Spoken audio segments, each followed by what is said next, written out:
Welcome to Your Worthy Career, a podcast for women in pharma and biotech with me, Melissa Lawrence.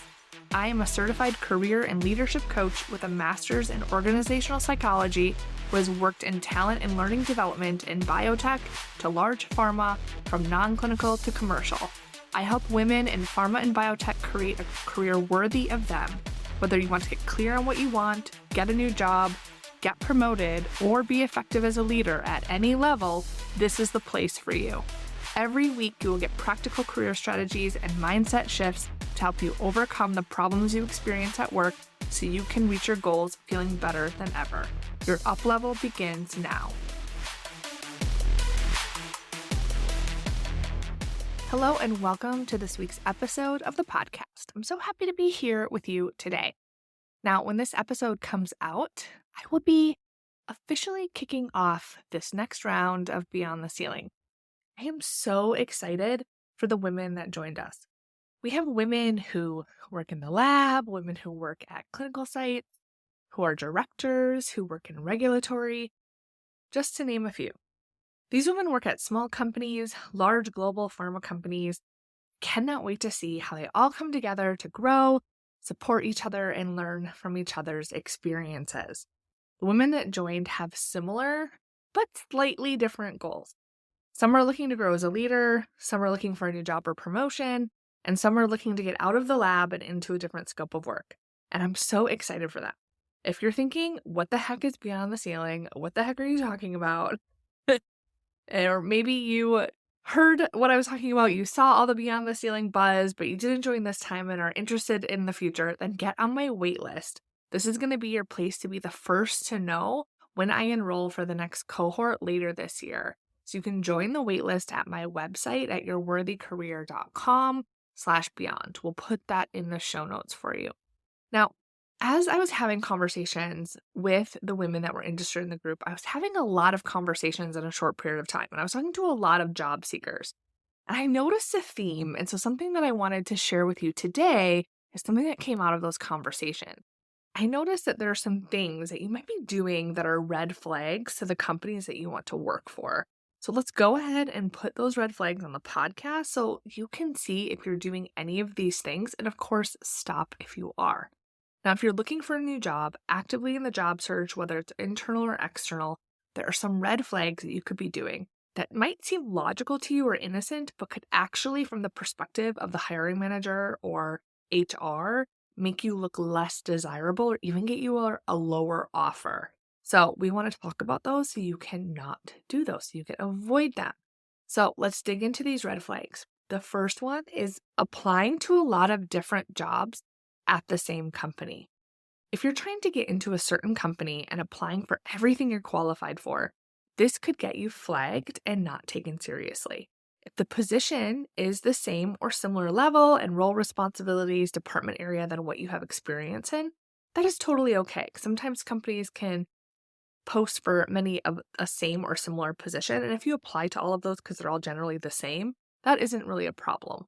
But if you're applying to everything that you're willing to accept because you really want to work at this company, or you really want to work in this therapy area, or you really want to get out of where you are, let's say you're looking at low to high ranges of associate director to senior director, and you're applying to roles that are just maybe some are an exact fit for you, and some of them are in a different space or different department that you have experience in.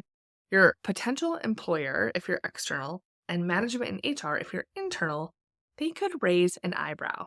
It sends a message that you don't know exactly what you want because you're applying to many different roles, or you're not strong and confident in yourself and what you bring or contribute to the company, and maybe you're just trying to get into the company. And those things might be true, but you don't have to present yourself that way. Because if you do end up getting an interview, you could get a lower offer because companies are looking to get talent at the fairest and lowest price. So if they know you're willing to take lower, they could offer you lower. I've actually seen in the application process where someone was interviewing for, say, a director role, and then in the interview process, they change it to associate director role. So if they think that you are willing to accept that, why wouldn't they offer you that, right?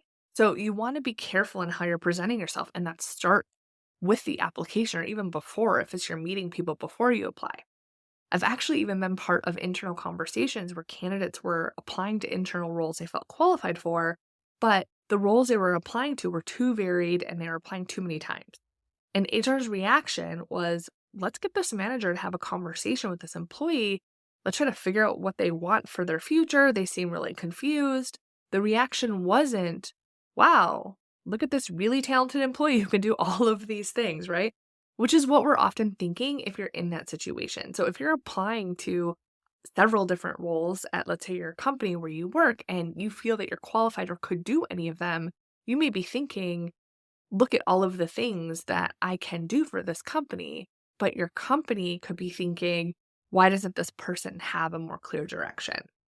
Think of it this way. Let's say that your site is hiring for a new senior leadership position and they see a candidate that applied for the senior leadership role, but they also applied for 3 other positions that were not a senior leadership role. They were other varied types of leadership. Chances are the hiring team isn't going to find that candidate as desirable. They want someone that knows they are a senior leader and not accepting something less than that. With more junior positions, you definitely can have some more leeway in applying for roles you're qualified for, and maybe those that you want to get into and have transferable skills. But my advice would be to be strategic and selective. Imagine that one person is seeing all of those applications that you're submitting, because sometimes they are, right? What is that story telling them? Same thing with if you are applying and you're shifting your resume for all of those different positions, that also could be a red flag, which is why you want to be more strategic in knowing what you want and applying only to those roles that are aligned with that. Now, number 2, the second red flag is applying for roles that you're clearly not qualified for. Now, let me explain this. There are a couple of ways that I see this come up. First is some people tell me that they apply to roles that are clearly outside of their comfort zone, clearly at another level, say a more senior position, that they don't have experience for, or maybe in a project management space and they're in the lab space, because they want to signal to their management and HR that they're interested in growing with the company and wanting to advance, right? So they're not necessarily expecting to get the role. They are just they're raising their hand and saying, this is something I could want for my future. Now, when promotions or new jobs are limited, I have heard of leaders telling people internally to do this because I believe there are limited opportunities and they don't want people to leave. So they're kind of throwing them a bone. They're giving employees some hope, something to do that feels like progress for their development by saying, apply to these jobs because that tells us that you're interested. Okay. And that's not wrong. It's just I've not seen internally where leaders get that application and think, oh, now we're going to put them in that role, or now they're suddenly on this succession plan. I've had the reaction where I've seen leaders think, oh, I didn't know this person was actually interested in this type of role. Let's have a conversation with them. But it doesn't tend to lead to a new job or promotion. Instead, I would suggest having a conversation with your manager about the growth you're interested in. You could even bring up the job you see posted internally and say that that is something that you're interested in. You want to have a conversation about it to create a development plan to get there. But generally, I wouldn't suggest applying because a lot of times it can backfire and work against you.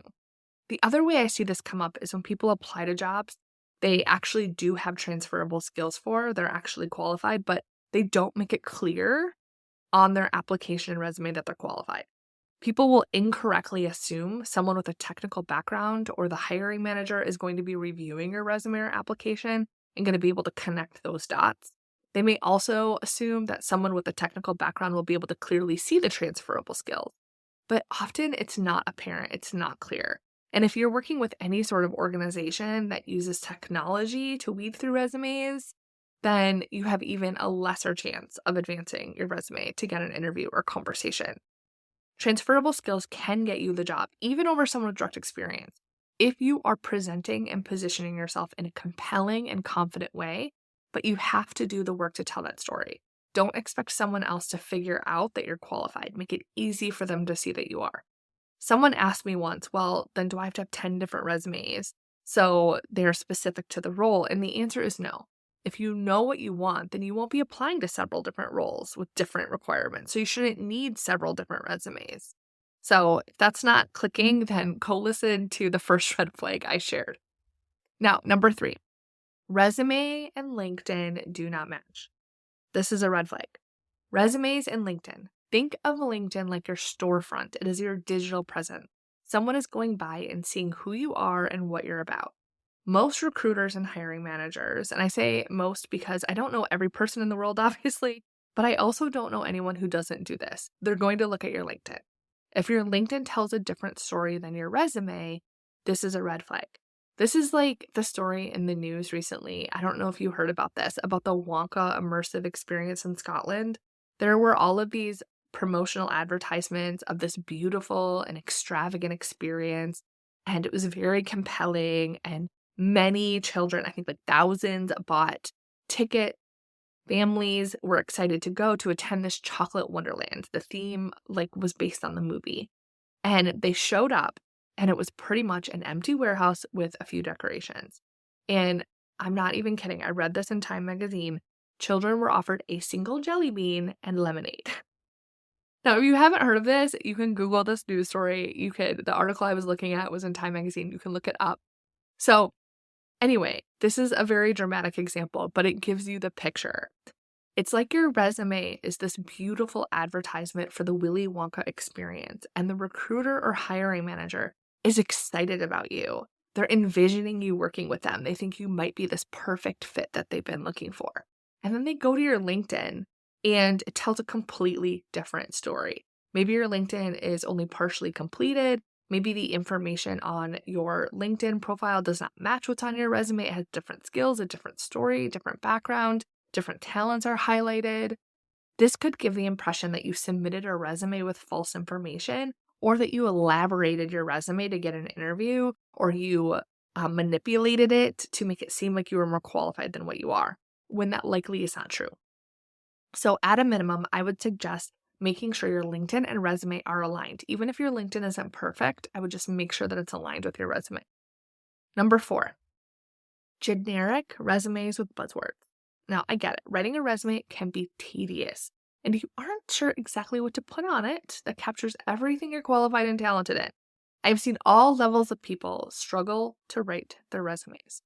They can just list job responsibilities without any impact.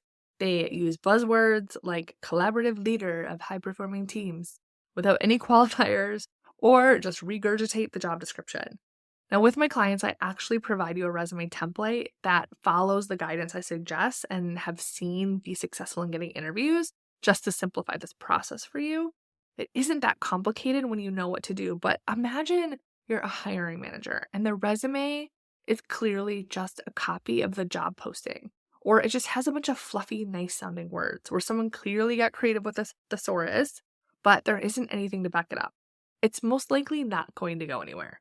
Now, if this is you, don't worry. I didn't used to know how to create a resume with impact, and thesaurus is also my friend. Instead of generic resumes, or ones that are clearly written by AI, because I know there are AI tools out there now doing this, I suggest balancing your qualifications for the job and your unique talents and impact so you stand out.